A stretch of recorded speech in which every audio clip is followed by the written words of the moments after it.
Hello and welcome to another video about me talking about a painting that I did a while ago. This is a painting that I think I called She's Not Here. It's actually a painting of my wife that I did. But honestly, I'm not going to talk much about this painting because this painting reminded me of a statement or a quote that Nicolas Uribe said on one of his videos in his YouTube channels. Our Painted Lives is his YouTube channel and his Patreon, so please support him. It's absolutely fantastic, and he's helped me become a better artist. But one of the things about this painting that kind of led me to this thing that I wrote down that Nicholas was talking about was the idea that this painting was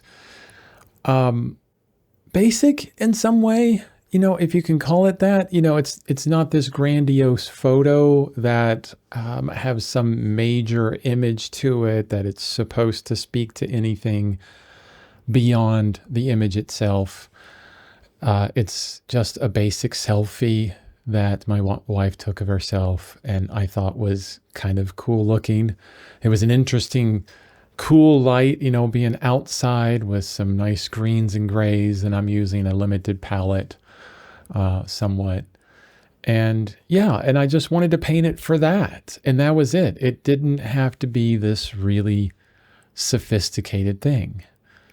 So I'm going to read to you what Nicolas Uribe, Uribe, that's how you spell his last name, what he said. And at first I was going to just read this kind of like it was my own, but it's not. I'm like, I can't do that. Like, I didn't speak these words. Like, I've learned from them. And it's no different than if I read, Stephen Pressfield or Marcus Aurelius or James Clear, and I've learned anything from personal development books. I would totally repeat that to try and help you, like in a compact way. So that's kind of what I'm doing here. So I hope you don't see it as, oh, it didn't come from you. It's worthless. But anyway, so here he goes. I punish myself for having too much fun. It doesn't feel like art. It's almost like art is supposed to feel serious and educated. Art is not about being sophisticated. Art is about giving into who you are and sharing with other people these ideas of who you are. Socializing the fact that you understand who you are, or that you're searching for who you are, that you are attempting to understand what makes you, you. I think that path is what is most exciting. And if that path led you to unsophisticated art, like this painting I'm showing you here, then it led you to this painting, and you have to show that. This painting is just another brick in this road that has to speak about this journey you've been on. I think this is amazing. I have to teach myself, and this may sound strange, to not feel that there are lesser drawings or paintings, or that there is some subject matter that is dignified and others are considered laughable. I don't think these things are true. Whenever I'm more expressive, when I let myself do this, I have to remind myself that this is you. This is very much so you. This is not a caricature of you. This is who you are. This is not you making fun of who you are. This is you exploring what's deep in your core. It doesn't matter that exploring some of these things is going to inherently sacrifice some of the expectations that you had for yourself as an artist. It's about leaving behind this disciplined idea of an artist that I thought I was going to be.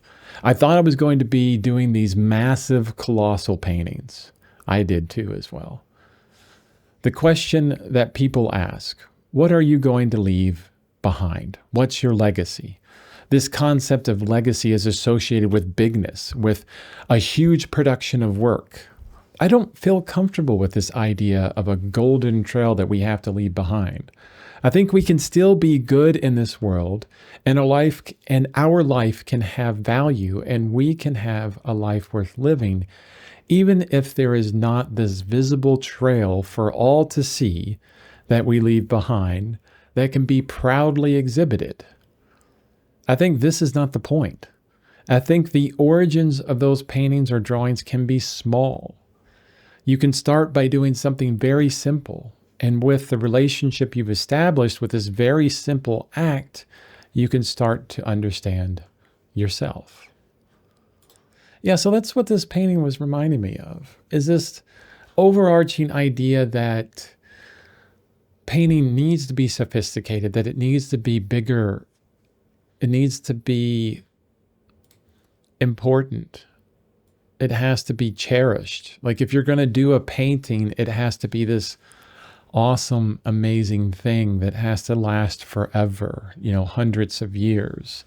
And if it goes on the refrigerator of your mom's house, it's unimportant.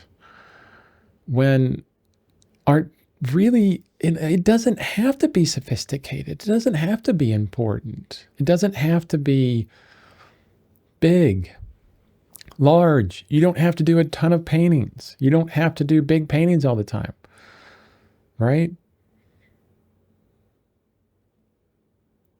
It's the idea that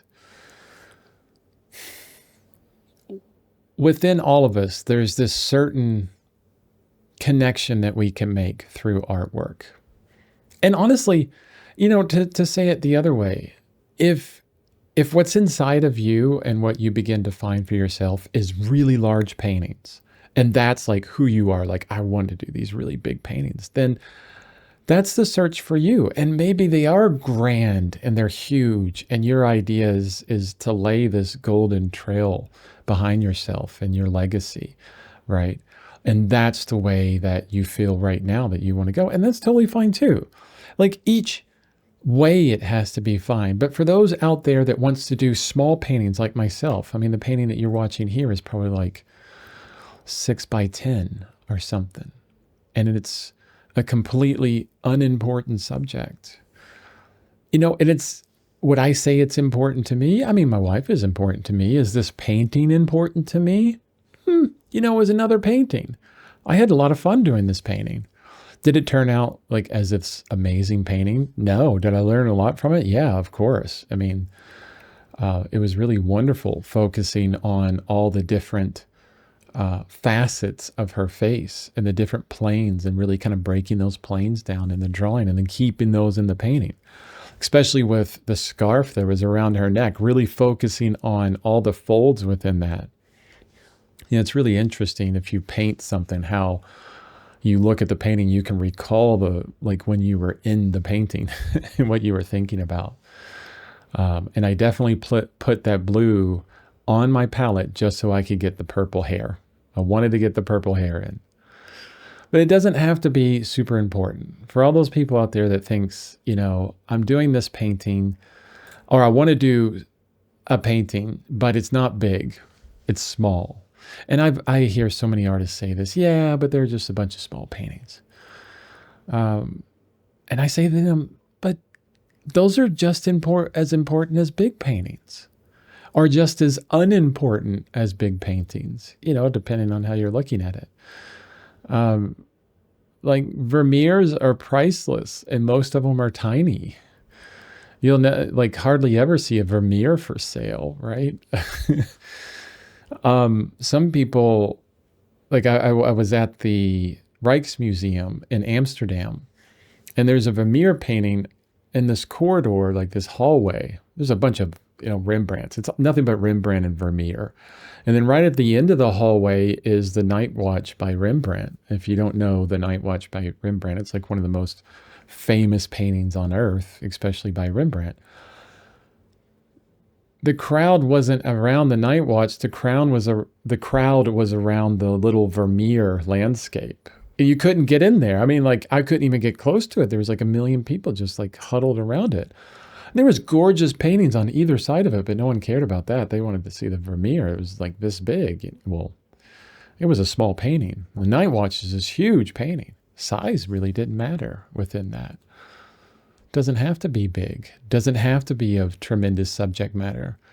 One was, I mean, the Night Watches was the subject matter of, pre-battle of important people and just fantastical. I mean, what was the girl for? She was like an angel or something like that. And then the Vermeer was like a street side. And that was it. It was like, hey, this is where I lived, my local spot, right? And that's what everyone thought was the most important. Like this was where people were looking. And I looked at that painting and I was like, wow, such a small painting, such a just basic subject matter, yet everyone thinks it's just absolutely amazing. I hope that maybe this painting in the future, people will look back and go, oh, they'll wax poetically about how amazing it is or whatever. That's if it survives, maybe someone will buy it and it'll get lost in history. I don't know. It'll be on on the internet, at least, right? But I would I'm asking anybody that's watching this right now to be okay with where this art path leads you, wherever it's at. Following your muse, following what you're interested in, following what feels right to you. And it's so hard nowadays, especially as an artist, especially with the fire hose of social media and other artists, to really understand who you are. I'm about to turn 50 in July, and I spent the last 2.5, 3 years really trying to figure out who I am as an artist. And this is where it's leading me. And I'm finally, after 49 years of life, I finally feel like maybe I'm getting close to it or closer to, the artwork, or producing the artwork of who I am. And it's not sophisticated. And art doesn't have to be sophisticated. It's like Uribe says. Where is it at? I have to read through it again. It's about giving into who you are and sharing with other people these ideas of who you are. Socializing the fact that you understand who you are, or that you're searching for who you are. That you are attempting to understand what makes you, you. And I think that's so important. And it's so hard to do that. And you probably ask me, like, Chris, well, how did I do that? How do I use painting to find out who I am? What I did was, and you can look at my daily art back, like, 2022 or something like that. You can go back in time and look at that. But I started these little small 6x6 paintings. And I would just search for images that caught my eye. Like I would just turn off my brain and I was searching through like Unsplash, which is, you can use those images for free, and Pexels and these other websites, and finding images that I can use for free and just ones that would spark some curiosity. And I wouldn't question it. I would just go, that's cool. I would crop it down to a square, what I thought was cool about it, and then I would paint it. Kind of without thinking about it. And then I did that for a whole month. I did maybe more than a month, like 40 paintings in a row. Like every day I did a painting like that. And that started to get me closer. And then we moved to Hawaii, and I started questioning different things. I do figures. Well, am I sure that I like figures?